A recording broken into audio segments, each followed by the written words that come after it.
ስለ ኪዳነ ምህረት ክነኽብርተለና እግዚአብሔርን ቅድስት ድንግል ማርያም ኪዳናት ይውላይ ክንብል ከለና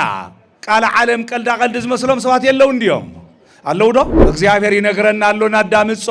እዝንና ከምናይ ኖህ እዝን ይኹን እዝንና ከምናይ አብርሃም እዝን ይኹን ተስፋ እግዚአብሔር ዝጽበይ እዚ ጎዲሉና ዘይባሃል ሙሉ ዕብደት ዝዕበደሉ ዘመኒ እዚ ተሪፍና ዛዕብዳን ዚኣ ተሪፋትና ይባሃልሎም ሁሉ ዕብዳን ዓቢድና ይኢና ልብ በለስከ በይዛኻንዶ ወለዶ ፍላይ መናእሰይ ወለዶ በጃኹም እንዶ ድምፂ ቤተ ክርስቲያን ዶ ኢልኩም እዝንም ከፊትኩም ስሉ ከመይ ምዃን ማዳምፁ ሊቃውንትኩም ድሕተትዎም ኣታ ሃፍቲ ኣለኩም ኣይትድኸዩ በይዛኹም ኣለኩም ሃፍቲ ብዙሕ ረቂቕ ሃፍቲ ናይ ምስጢር ሃፍቲ መሳልል ድልድል መሰጋገር ክትኾኒ ካብ ኣብ ካብ ወልድ ካብ መንፈስ ቅዱስ ካብ ስላሴ ስልጣን ተዋሂብኪ ብስላሴ ሞገስ ረኺብኪ ብስላሴ ልዕልና ረኺብኪ ስላሴ ካብ ዓለም መሪጾም ልዕል ቢሎምኪ እቲ መጽሐፍ ቅዱስ ምስቲ ናይ ሊቃውንቲ ድርሰት ኣዋሃድዎ እዚ ቅድስት ድንግል ማርያም ላዕሊ ታሕቲ እንዳበለት ዓቐው ቁልቁለት እንዳወረደት ትልምኖ ልመና የለን ነግረኩም ታይዳ ሓጢአት ህዝብ ክተስተስሪ ብስላሴ ተዋሂብኪ ተዋይና ተዋሂባ ጎበዝ ዝሕድግ ጅግናት ተልየ ደግማ ብዚጉየ ዝሕድግ ዓቕሚ ዘለዎ ሰብ ተሃልዩ ኣነ ንስኹምን ግን ህይወትና ንድለዮ ኣነ ንስኹምን ንዓርስና ንኣልሾ ኣነ ንስኹምን ስለ ዓርስና ንሕሰብ ስለ ዓርስና እውን ንሕዘን በስመ አብ ወወልድ ወመንፈስ ቅዱስ አሃዱ አምላክ ዘለዓለም ስላሴ ክርስቶስ ናይ ደም ዋጋ ከፊሉ በመስዋዕትነት ዓርሱ መስዋዕት ገይሩ በመቕራብ ካብ ሞት ናብ ህይወት ካብ ሓሳር ናብ ክብሪ ካብ ባርነት ናብ ናጽነት ዘሰጋገረኩም በክርስቶስ ክርስቲያን ዝብል ማዕረግ ዝረኸብኩም አቦታተይ ምእመናን እነታተይ ምእመናት መናሰይ ህፃናት ሰላም ኣብዘሰአናሉ ሰላም ሂቡ መከራ ዝበዝሐና ሰዓት ካብ መከራ ንዕረፍቲ የሰጋጊሩ ሓሳርና ብኽብሩ ተኪኡ ናብ ባዕሉ ብዘቕረበና ብሰላማዊ ኢየሱስ ክርስቶስ ከምኡውን ኣብ መንጎ ደቂ ሰባት ናይ ዕርቂ ናይ ሰላም ባንዴራ ገይሩ ብዝሃበና ብኑና ብቅድስት ድንግል ማርያም ስም ከመይ ሓዲራትኩም ኣነ ኣቀውም ኪዳንየ ምስሌክሙ በዲበ ምድር ለዘርእክሙ እለም ድህርየክሙ ኣነ ምሳኹም ኪዳነይ ካቀውም እየ ምሳኹምን ንዘርእኹምን ነቶም ብድሕረይኹም ዝትስኡ ደቅኹሙን እዚ እግዚአብሔር አምላክ ዝተናገሮ ቃል እዩ ነገር ግን ናይ ኪዳን ንግግር ስለ ዝኾነ ኣነ ንስኹምን ብሓንሳብ ክንብሎ ኢና ኪዳነይ ምሳኹም ካቀውም እየ እስክበሉ ምስ ደቅኹምን ነቶም ብድሕረይኹም ዝትስኡን ንሓደ ግዜ ኪዳን ዘርጊሑ ዘይገደፈና ኪዳኑን ዘለዓለም ዘቆመ ምስቶም በሓደ ግዜ ዝነበሩ ሰባት ጥራሕ ዘይኮነ እስካብ ዓለም ፍጻሜ ምዝትስኡ ሰባት ኪዳኑ ዘቆመ አምላክ አቦታትና እግዚአብሔር ይኽበር ይመስገን ተናጋሪኡ ጎይታና ፈጣሪና ሕያው ባህሪ እግዚአብሔር እንትኸውን እዚ ቃል እዚ ዝሰምዑ እዚ ኪዳን እዚ ዝተቀበሉ ኪዳኑ ዝገበረሎም ኪዳን ዝኣተወሎም ድማ እቶም ናይ ቅድስና ናይ ጽድቂ ናይ ንጽህና ናይ በረከት ናይ ትዕግስቲ ናይ የዋህነት ኣብነት ዝኾኑ አቦታትና እንኖህ እዮም ምስቃሉ ደኔና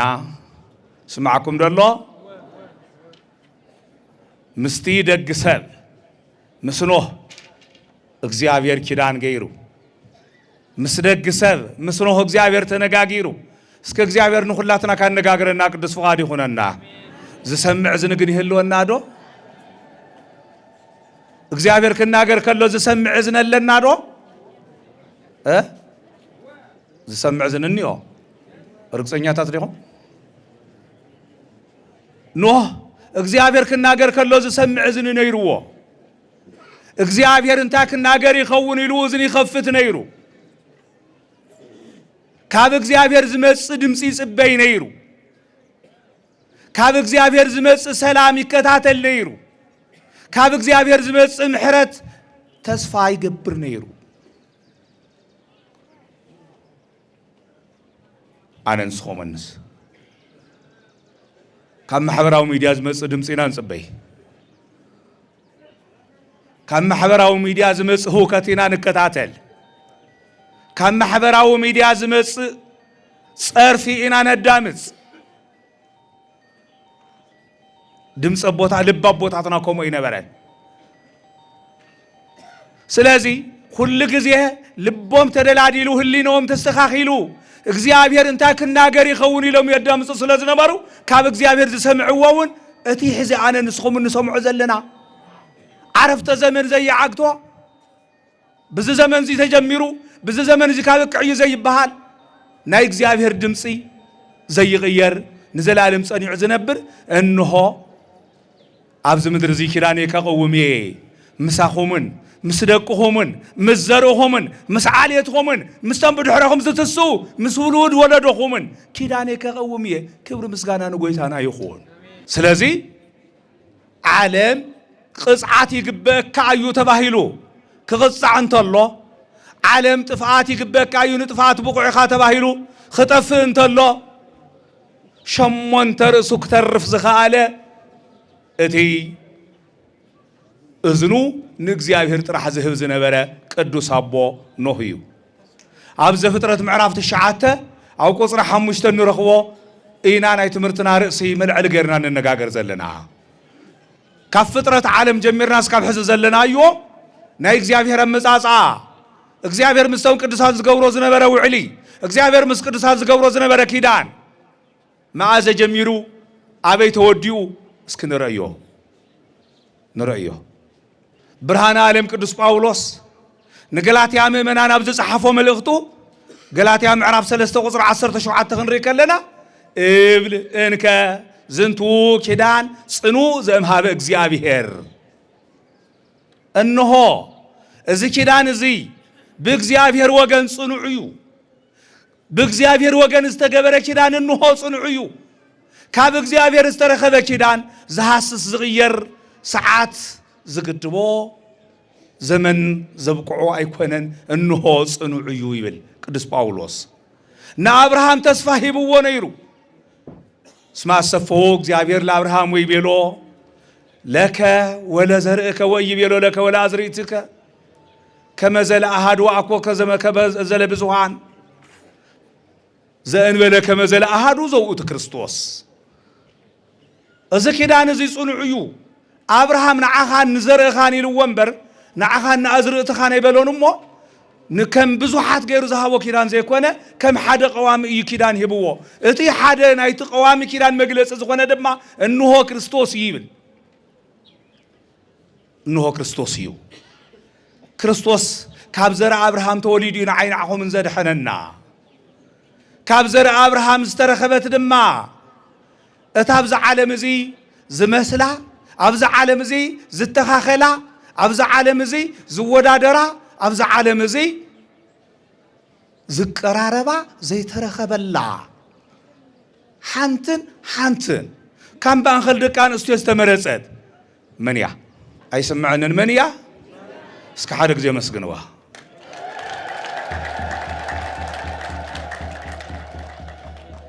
እሳ ካብ ኖህ ዘርኢ ዝተረኸበት እሳ ካብ ሴም ዘርኢ ዝተረኸበት እሳ ካብ አብርሃም ዘርኢ ዝተረኸበት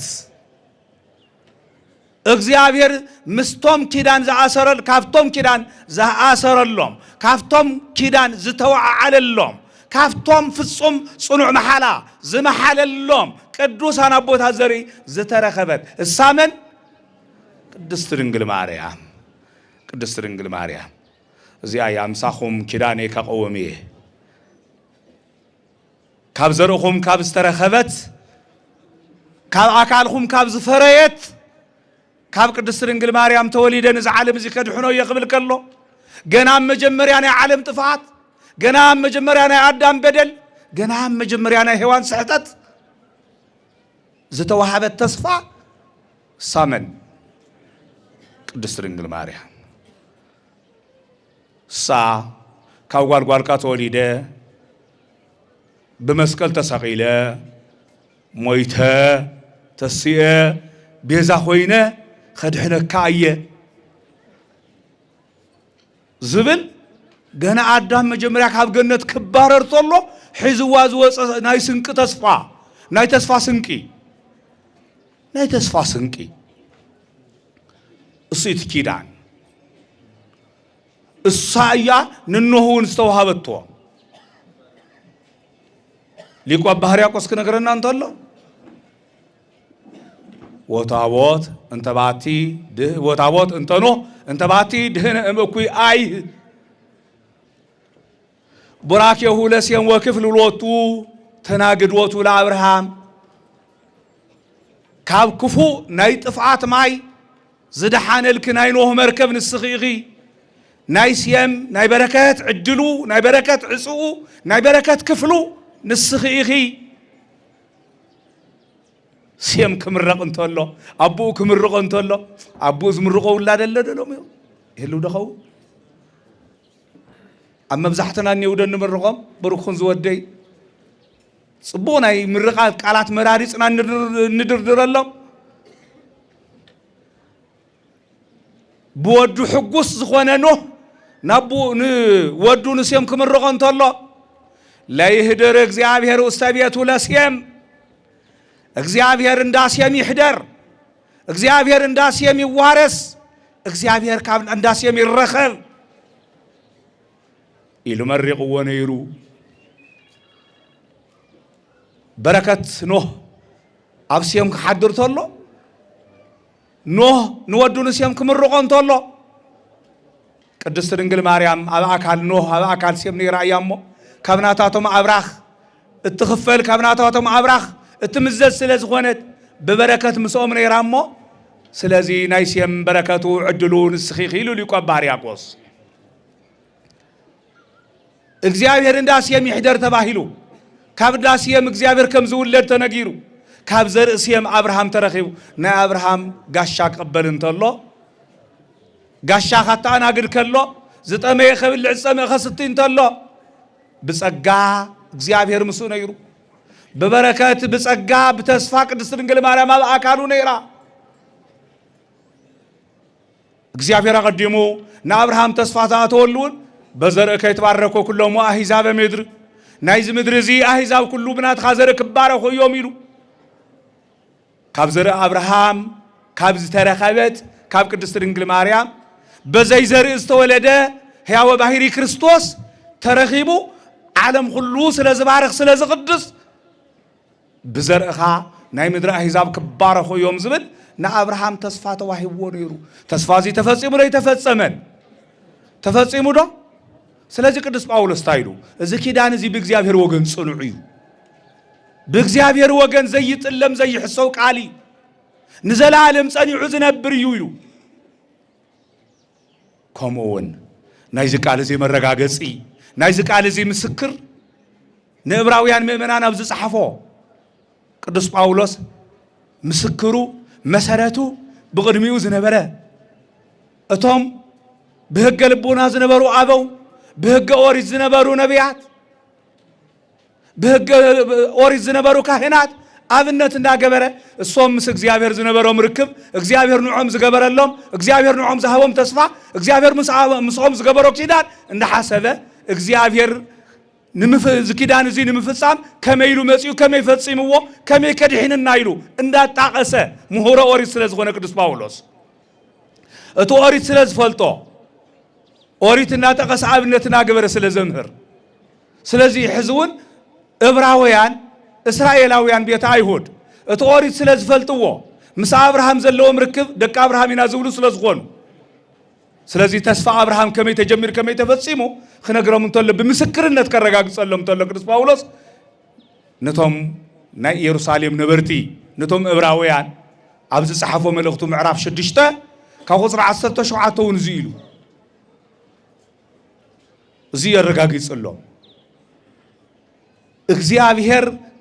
እትዝገብሮ ነገር ነቶም ተስፋ ዘለዎም ነቶም ተስፋ ዝወርሶ ሰባት በሐቅ አረጋገጸሎም ይብል ከመይሚጥ ነገሮ አጽንኦ በመሐላ ከመይት መየጥ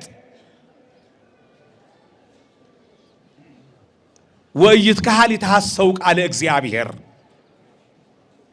እግዚአብሔር ነገሩ ከንቱ ከይመስል ተረት ከይመስል በመሐላ አረጋግጽዎ ይብል በመሐላ አረጋግጽዎ ከንቱ ከይመስል ንምንታይ ቃለ እግዚአብሔር ከሕሶ ይቃልንዩ ቃለ እግዚአብሔር ካታለለ ይኽልንዩ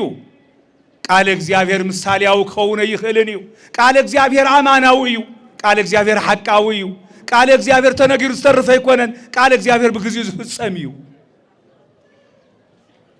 ስለዚህ ቃለ እግዚአብሔር ከሕሶ ስለዘይካል እግዚአብሔር በመሐላ ጽኒዕዎ ይብል አልዎ ባይድ ዘይአቢ እምኔሁ ዘይምህል ቦቱ መሐለ በርእሱ እግዚአብሔር ካውን ለዓለ ዝኾነ እግዚአብሔር ክምሕለሉ ዝኽእል ካው ዝበልጽ ካልእ የለንሞ እግዚአብሔር በርእሱ መሐለ አማኔ ሕያው አነ ሕያውየ በሐቅ ይነግረኩም ኣለኹ ብርእሰይ ምሒል ኣለኹ ኢሉ እግዚአብሔር በርእሱ መሐለ አነ ንስኹምን በወለድና ንምሕል ተምሃራይ በመምህሩ ይምሕል ውሉድ በቡኡ ይምሕል በሐዲስ ኪዳን መሐላ ክልክል እዩ እዚ በኦሪት ዝነበረ እምበር በሐዲስ ኪዳን መሐላ አይፍቀድን ከምቲ ሎሙን ሰምዑ ማርያምን መድኃኒ ዓለምን ገብርኤል እንዳተባሃለ ዝውዕል ይኮነን መሐላ ክልክል እዩ በሐዲስ ኪዳን አይተመሐሉ ተፈጽምኩም አይተመሐሉ ተባሂልና ኢና በብሉይ ኪዳን ወይ ድማ በኦሪት ግን አላ አግብኡ መሐላኩም ለእግዚአብሔር መሐላኹም ለእግዚአብሔር ቅሩብ ግበሩ እግዚአብሔር ይፈልጥ በሉ ሕያው እግዚአብሔር ይልካ መሐል ነይሩ ሎም የለን በሐዲስ ኪዳን ጥሕሰት እዩ መሐላ ክልክል እዩ ነገር ግን ብዝተለመደ ወላድ በወላዲኡ ተምሃራይ በመምህሩ ሓሽከር ብጎይቱ ይምሕል ዝተለመዳው ዓድና እንፈልጦ ከም ባህልውን እግዚአብሔር ግን ብልዕሊኡ ስለዘየለ ብናይ ኻሊ አካል ብናይ ኻሊ ባህሪ ክምሕል ስለዘይኽእል እግዚአብሔር በመን መሐለ ብርእሱ መሐለ በመን መሐለ እግዚአብሔር በመን ምሒሉ በመን በደንብ ንገሩኒ በመን ምሒሉ ብርእሱ በባዕሉ አነ ሕያውየ ኢሉ ሐቅ ሕያውዩ ቃለይ እሙን ይሉ ሐቅ እሙን ይቃሉ ኪዳኔ ይሕሰውን ኢሉ እወ ትኽክለ ይሕሰውን ግልጽ ድዩ እወ ምክንያቱ ትምህርቱ ኢና ተኣማመና ኢና ንኸይድ ምክንያት እንታይ ይመስለኩ ብዛዕባ ኪዳን ሎሚ ናብ ተረተይ ተቐየረ እንድዩ ስለ ኪዳነ ምህረት ክነኽብር ተለና እግዚአብሔር ንቅድስት ድንግል ማርያም ኪዳነ አትዩላይ ክንብል ከለና ቃል ዓለም ቀልዳ ቀልድ ዝመስሎም ሰባት የለው እንዲዮም አለው ዶ ብዝ ኪዳን እዚ ዘይኣምኑ እኔው ደለውን ግን እንታይ ልና ስታብ ዘፍጥረት ናይ ትምህርትና ርእሱ ዝገበርናዮ ናይ ትምህርትና መልዓሊ ዝገበርናዮ መጀመርያ ትምህርትና እንታይ ድዩ ኪዳነይ ምሳኹም የቕውም ኣለኹ እስካብ መዓዘ ንዘርእኹም ብድሕረኹም ንትስቱ ዘርእኹምውን ገደብ የውሉን ልብ በሉ እናስተውዕሎ እግዚአብሔር ይነግረና ኣሎ ናዳምጾ እዝንና ከምናይ ኖህ እዝኒ ይኹን እዝንና ከምናይ አብርሃም እዝኒ ይኹን ተስፋ እግዚአብሔር ዝጽበይ መመናን ሎሚ እዚ ተሪፉ እዚ ጎዲሉና ዘይበሃል ሙሉ ዕብደት ዝዕበደሉ ዘመን እዚ ተሪፍና ዛዕብዳን ዚኣ ተሪፋትና ይበሃል ሎሚ ኩሉ ዕብዳን ዓቢድናዮ ኢና ኩሉ ጥፋት ሰሪሕናዮ ኢና ኩሉ ገበን ውዒልናሉ ኢና ገበነኛታት ኢና ስለዚህ ኣብ ጥፋት መንገዲ ስለ ዘለና በደንብ ሞ ነደማመጽ እቲ ኪዳን ንሱ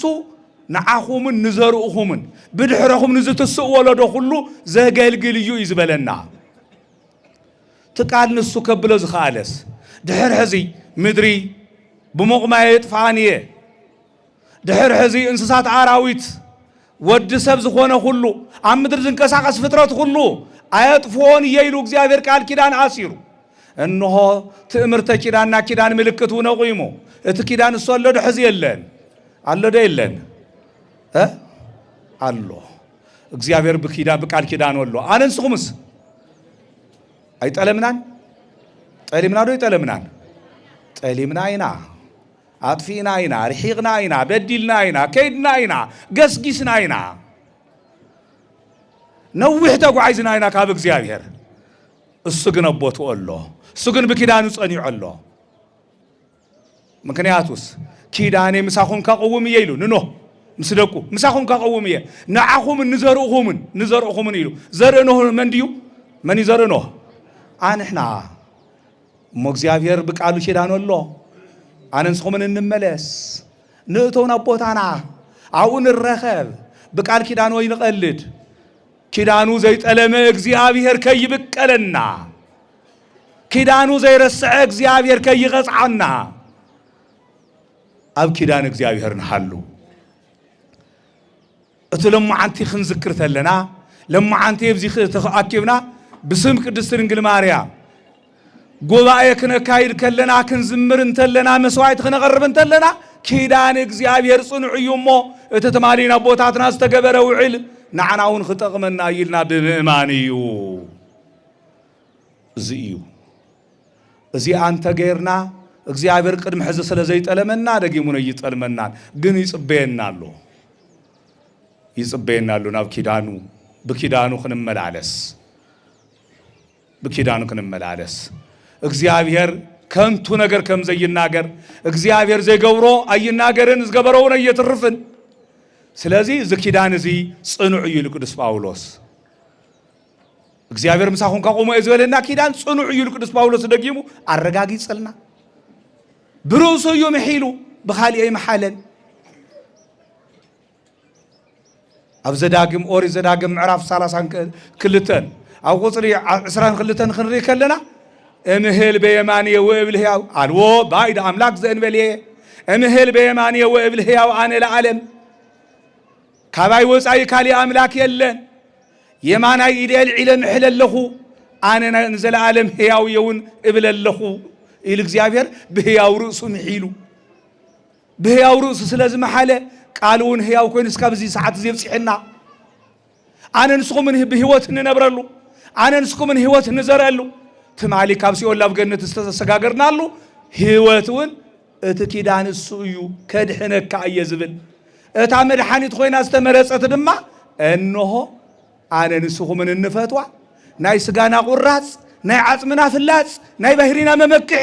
ወገንና ዓልየትና ቤተሰብና ዝኾነ ቅድስት ድንግል ማርያም ሳያ መሃልኩ ለኪ በርእስየ ከመ ይሄሶ ማይኮትየ ሊቁ ቅዱስ ያሬድ ወንዝ ያስሚር ክነግረላት አለ ምስ አብርሃም ዝተዓረኸ ምስ ኖህ ዝተመሓሓለ ምስ ያዕቆብ ዝተወዓዓለ ምስ ያዕቆብ ዝገሸ እግዚአብሔር ኢየሱስ ክርስቶስ ናዲዩኑ ድንግል ማርያም ቃል ኪዳን ናይ ምሕረት ኪዳን አተወላ እንሆ ብርእሰይውን ምሕለል ክለኹ ይበላ አነ ሕያው ይይሉ ምሕልላ ሕያው እግዚአብሔር በሕያው ቃሉ ንዘላለም ጸኒዕና ክንነብረሉ ሕያው ዝኾነ ኪዳን ዘአተወልና አምላክ አቦታትና እግዚአብሔር ክብርን ምስጋና እንስሙ ይኹን ዝገርም ነገር ብጸጋና ዘይንኾርዕ እግዚአብሔር ብዝሃበና ሰማያዊ መንፈሳዊ ጸጋ ዘይንምካሕ ኩሉ ግዜ ተመነይቲ ልቃሕ አማዕዲውና ጠመቲ ናይ ሰብ ቅልዋጦ ናይ ሰብ ሕርጓት እንምነ ብጣዕሚ እንዲና ንገርም ናይ ዓድና ሊቃውንቲ ናይ ዓድና ቅዱሳን ናይ ዓድና እግዚአብሔር ዓድና ክንብል ከለና ንፖለቲካ ንዘርአዊነት ዓሌታዊነት ስሒብና ይኮነን ጸጋ ሎብዚ ጸጋና ዘይንፈልጥ ዓያሹ ኢና ተቁርጽ ቢልና ክንነግረኩም እዚ ዘይርደና ስለዚህ ኣብ ጸጋ ዓድና ኣብ ጸጋ ሃፍትና ኣብ ጸጋ ቤተ ክርስቲያንና ውህብቶና ዝኾነ ሊቁ ቅዱስ ያሬድ ካብቶም ዝተዋሃቡና ቅዱሳን ሓደ ስለ ናይ ቅድስት ድንግል ማርያም ክብሪ ስለ ቃል ኪዳን እዚ ስለ ነገረ ድህነት ስለ ክርስቶስ ሰማያዊነት ስለ ናይ ቅድስት ድንግል ማርያም ልዕልናን ጸጋን ክነግረና እንተሎ አንቀጸ ብርሃን ኣብ ዝበሃል ምስጋኑ ከምዚ ይብል አቦታትና ሊቃውንቱን ብጣይ መዜማ ብጸናጽል ብኸበሮ ንቅድስት ድንግል ማርያም እንዳኽበሩሉ እግዚአብሔር እንዳመስገኑሉ ዝሓደሩ وتستسري هاتيات هزبكي تبوها عليك أب وولد ومنفس قدوس كما تكوني تنكتم لولد سب لهو الزلالم يبل نسخي نايدك سبات حاتيات كتستسري نايدك سبات حاتيات بآخي يقرأ خبهان كاب آبن ولدن منفس قدوس تبوها عليك سلطان تواهي بكي سمعكم دالله ها سلطان تواهي بكي تبوها عليك آب وولد ومنفس قدوس لب بلسك بيزا خاندو ولدو في الله من عسى ولدو بجاكم من دو دمس بيت كريستيان دو لكم مزرم خفيتكم سبل كم مخان ما دامسو لقاونتكم دحتتومي اتهفت لكم اي تدخي بيزاكم علكم هافت بزح رقيق هافتي ناي مستير هافتي تليق انت يبلكم اللزلو بزحات مهران اللوكو بطباب بدرسات كم زي عن تقوانقوا من نقاري يكالن منفس قدس مستير انت زي خاكافي لكا منفس قدس مستير انت زي وزي حيلكا بتمكحتي بفلسفنا كتهم صو يدخلون خمسة عن تقوانقوا سلازي تبوها عليك ام اب وولد ومنفس قدس كما تكوني تنكتمه لولد سب نزل عالم هيوت ندق سبات مسال الدلدل مسغاغر كتخوني كاباو كاولد كاب منفس قدس كاب سلاسي سلطان توهيبك بسلاسي موغس رخيبك بسلاسي لعلنا رخيبك سلاسي كاب عالم مريصوم لعل بيلومكي تاي سلازخونت سماين مدرن كوسنو زي يخلو عالم كقصاصرو زي يخل بدا بايمرو دق سباتن بايمرو ملائكتن تمرامير كاكركب زي يخل باهيريس اللاسيه زي تفليه كاب سلستا أكال حدا أكالاوي قال إيسوس كريستوس بحاصر قمت بتصبي بدرتو سينو أكالو غيرون خولد نزع عدل زي نزع أجازي تسوي عسل زغنة بسلاسيه وجن موجس رخيبك يخمو سلازي تاي لا كيد له نعخي مسغانا قبك كما تكوني مدحانيتهم لمهيونا نزبك نممنان مدحانيتك تكون نعاخي تقبي اكيو يقبك اكيو سلازي ودخي قريتو وابزيحو يقريتون سلامون كخفلنا منتان سالي لنا قدست استسالي لنا قدست بلو السي دسموالو سالي لنا قدست لمنلنا تلمنا خمي عيني تلمناي حز قدس دنجل مريم هو لعليه حتى ناولت عاقو قرقلت ناوردت تلمنو لمنا يلن نغركم تايدا حاتيات هزبك كتستسري بسلاسيه توهي بكي تويلا توهيبا غوبز حدق جغنات اللي دغ مابزيغوي زحدق عقم زلو سبت حاليو توهي بكي الوا اتي استقبلتو كيدان اتي እግዚአብሔር ብሩሱ ዝመሐለሉ ኪዳን ንዘለ ዓለም ጸኒዑ ይዝነብረ ይغيرን አይغيرን ስለዚህ እዚ ኪዳን እዚ ጽኑዕ ይልና ቅዱስ ጳውሎስ መጽሐፍ ቅዱስ ይናን መሃር ዘለና እቲ መጽሐፍ ቅዱስ ምስትናይ ሊቃውንት ድርሰት አዋህድዎ ከምዚ ገረም መምህርምና ቦታትና እቲ መጽሐፍ ቅዱስ ምስትናይ ሊቃውንት ድርሰት እቲ ድርሰቱን መንፈስ ቅዱሳዊ ድርሰት ልብ ወለድ ድርሰት አይኮነን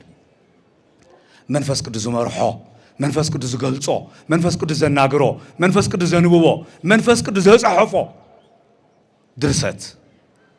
سلازي تا يخون مستبلي كيدان مس حديث كيدان يوحد حدا قال يخون حدا مسكرنت يخون نعينا عهومن ابزا زلنا ياططو كنبل صنيعنا كنرامد يرغاغصلنا زيتي حقኛ ቃል ተሐቀኛ ካበቦታትና ሊቃውንት ካበቦታትና ሐዋርያ ዘወረስናዮ ንጹህ ቱፊቲ እዚህ ስለዚህ እግዚአብሔር አምላክ ኪዳን ይምሳኹም ከቆውምዬ በዝበሎ መሰረት ኪዳን ቆይ ሙስቀል ሕዘሎ አንንስኹምን ግን ህይወትና ንድለዮ አንንስኹምን ዓርስና ናአልሾ አንንስኹምን ስለ ዓርስና ንሕሰብ ስለ ዓርስና ውን ንሕዘን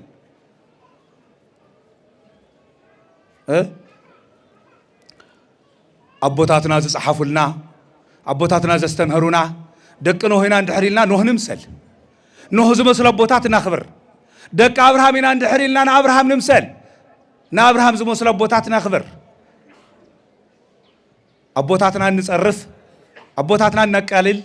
أبوتاتنا ننعق النوتاتنا ننعق النوتاتنا نوارد انتقوينا أقدمنا نعرسنا نوارد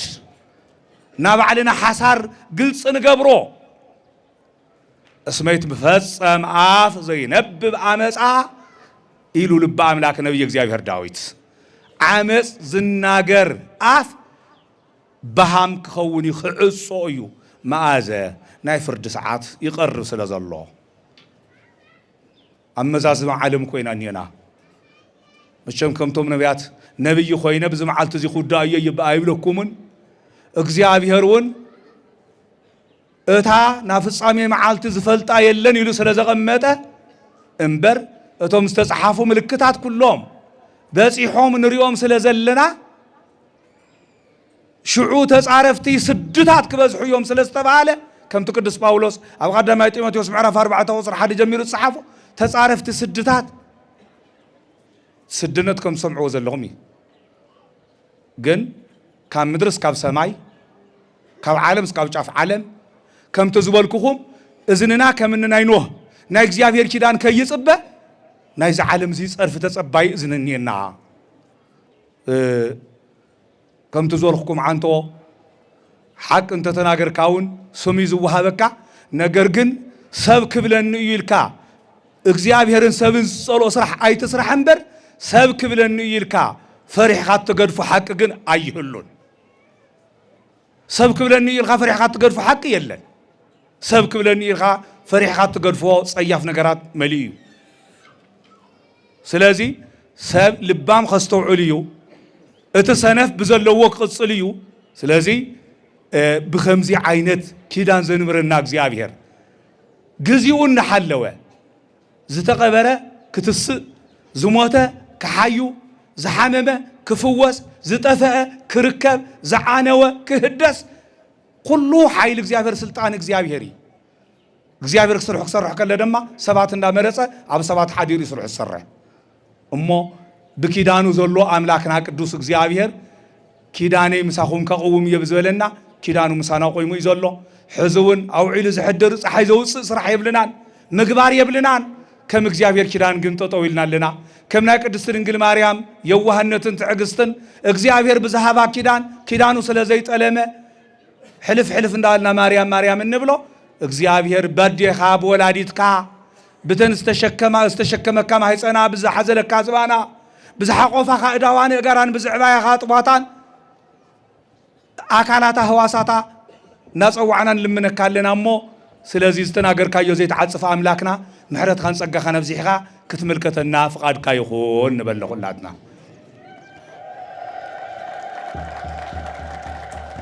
ስለዚህ እግዚአብሔር አምላክ በሰማይ በረቀ ነጎደ ነፈሰ ዝብሃል ንእዝንና ዝኸብዶ እንኳን በዓይንና ክንሪዮ እንኳን ኣብ አካላትና ከዓርፍ እንኳን ኣብ ዓድና ከደጊሙ ክግልክ ምለስ ንእዝንና እንሰከፎ ወረታት ኩሉ አርሒቁ በኪዳን ወላዲቱ ቅድስት ድንግል ማርያም እሱን በተዘይሕሰውን ዘላለም ዘይቅየር ጽኑዕ ቃሉ ናብ ሰላም ካሰጋገረና ናይ ሰላም አምላክ እግዚአብሔር ቅዱስ ፈቃዱ ይኹነልና ኣብዚ ተረኺብኩም ቃሉ ሰሚዕኩም ህይወትኩም ሐዲስኩም ከም ዝኸድኩም ሁሉ ዝተሐደሰ ሰላም ኣብ ቅድመኩም ክጸንሕ እግዚአብሔር ቅዱስ ፈቃዱ ይኹን ከምዚ ኣብዛ አውደ ምህረት ተኣኪብኩም ጽቡቕ ድምጽ ከም ዝሰማዕኹም ኩሉ ግገዛናውና ኣቲና ጽቡቕ ድምጽ ንሓውና ንሓፍትና ክነስምዖ ንሕና እውን ጽቡቕ ቃላት ክንለዋወጥ እግዚአብሔር አምላክ ቅዱስ መንፈሱ ይላእኸልና ናይና ቅድስት ድንግል ማርያም ጸጋን በረከትን ናይ እግዚአብሔር ሰላምን ምሕረትን ምስኩላትና ይኹን ሰላም እግዚአብሔር ይብዝሕልኩም ሰላም ዓሉ